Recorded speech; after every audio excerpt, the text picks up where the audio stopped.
Have any of you seen these thumbnails where it's a character with censored eyes and a yellow background with absolutely nothing else in the picture itself? Pairing with it is an ominous title that tells you nothing about the video, and you always have this slight incline in your brain, your inner mentality, just to click it. If the background was green or red instead of yellow, or the character didn't have some blacked out eyes or something like that, would you still click it? A vast majority of people wouldn't, even if you might not realize that these factors actually matter into you clicking and watching the video to its entirety. And the most important question is, who actually did it first?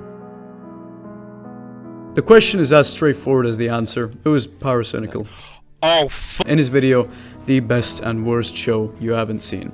What's funny is, unlike all the other videos that chose this sort of thumbnail style, the only reason that he made this thumbnail is that it actually makes sense for the context of the video. The show itself that he was talking about, Utopia, is about mystery, hence the redacted eyes, and the show itself extensively uses vibrant colors, of which one of the main ones is yellow. Also, it was 2021, the worst point in YouTube commentary history. It was filled with Sunny V2 and moon thumbnails that just looked ugly and vile to look at.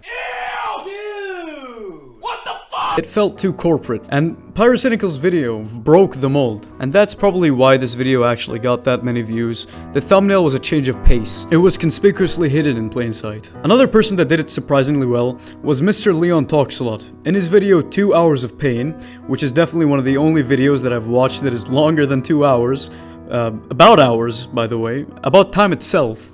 These videos have something they share together. The durations of these videos are staggering. The amount of work these guys put into these videos reflects the special nature of these thumbnails. However, there is one more example that doesn't demonstrate the exact same sentiment that I have about these videos.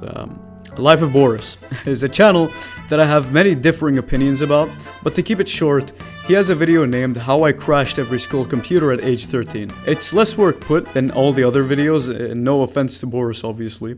The video itself is definitely shorter, it has a different color, there isn't any mystique about it, but it's still got a lot of views.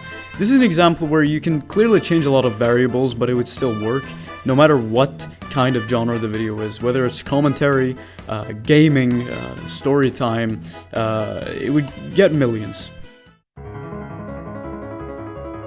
Back in my Overwatch days, don't worry, this has something to do with the video, don't worry. I remember changing my colorblind settings to yellow, which I'm pretty sure is named Tritanomaly or something like that, which makes the outline of the enemies yellow instead of red.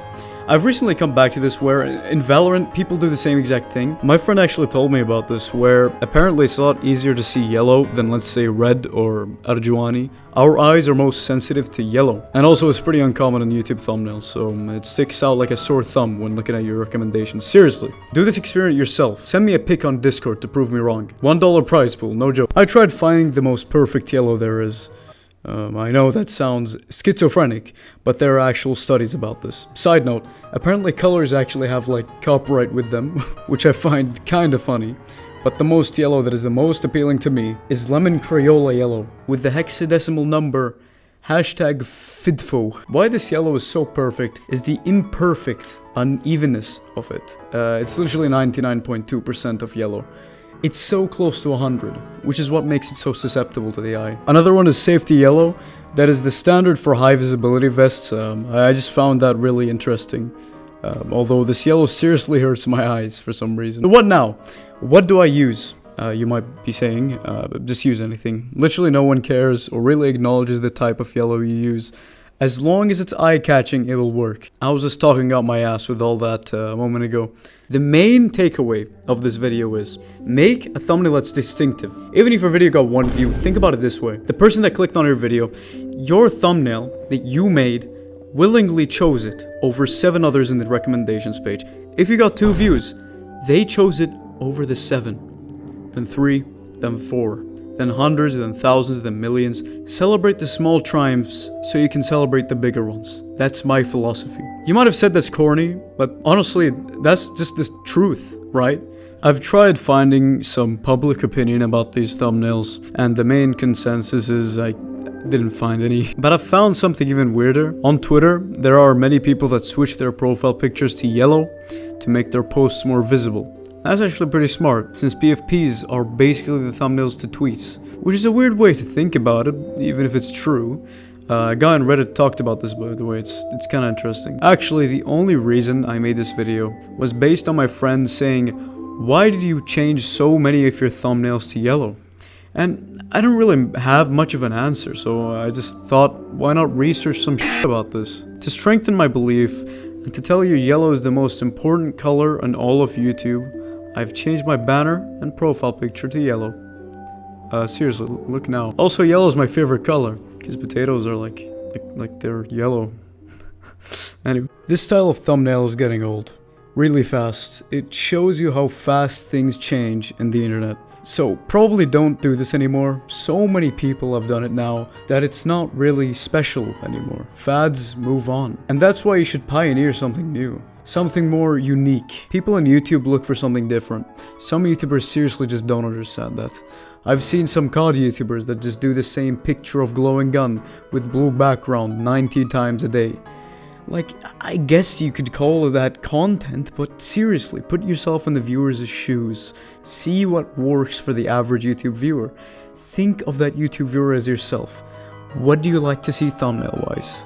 And no, don't go with a provocativity standpoint. Seriously, like, don't steep that low. No one should ever do that. In my opinion, views gotten from those sorts of videos just count as fake views. Since no one clicked because of your hard work or something like that, just from the neuron activation. Like, come on, guys. I actually tried doing this before, around 3 weeks or so ago.